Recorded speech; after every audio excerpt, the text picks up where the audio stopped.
Parmigiano Reggiano versus the U.S. imitation Parmesan cheese. The names are very similar, but are they really the same? There is something in this cheese that is not only not in this cheese, but it's not in any other cheese that I know about. I lived on this one right here. I don't even know about this one. I put this on my spaghetti sauce until I went to a part of Italy called Parma, where they make this cheese and saw firsthand how they made it. But I was more interested in the cows. Went to the barn where they had these cows. Not only do all the cows consume grass, but the type of grass that they fed these cows is extremely different than what they feed other cows. To make this authentic cheese, they have to go through very strict standards. Whereas in America, you don't have these standards. There's a lot of types of cheese that are mimicking or faking this cheese. It's a $2 billion industry. Grass-fed cows are also loaded with microbes that come from the soil. So a cow eats the grass, it goes into several stomachs, and many people don't realize that the cow itself cannot digest that grass, that fiber. It needs help from microbes inside the cow. When a cow eats grass, they're basically feeding their microbes. And then the byproducts that the microbes give off after eating the grass or the fiber that is fed to the cows as nutrition. The bacteria itself that's doing all the work is loaded with protein. And so the cow gets very little direct nutrition. It gets a lot of the nutrition via the microbes. So it's a combination of the type of microbes that are involved in the fermentation process, as well as the production going from milk to cheese, that also involves microbes. This Parmigiano Reggiano is made from 3 ingredients. This very specialized standard cow's milk. Number 2, salt, and number 3, an enzyme that allows the milk to turn into cheese.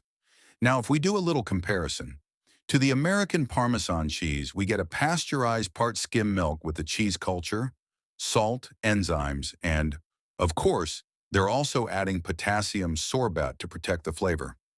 This one here is raw. There is no requirements on aging with this one. This one has to be aged at least 12 months. But when I went to Parma, I noticed that they have different versions of this cheese that were aged 14 months, 24 months, and some even longer. And each one had its own unique taste. So it's fascinating the combination of aging a cheese while it's fermenting, with help from the microbes and the different flavors that come about from this fermentation process. It's just fascinating. And if there's one thing I like, it's high-quality cheese. In fact, I'm addicted to it. And I use this on my salad on a daily basis. The other thing that is involved with this when you age a cheese is your microbes are eating up all the milk sugar, lactose. So you're getting something with virtually no lactose. So it's very keto-friendly. It's also high in something called glutamate, which is definitely different than the synthetic monosodium glutamate.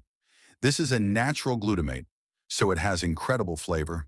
It's good for your gut. The amount of bioavailable calcium and phosphorus in this for your bones is off the charts. What's also unique about this cheese is one of the byproducts helps you build up glutathione, the master antioxidant for your liver.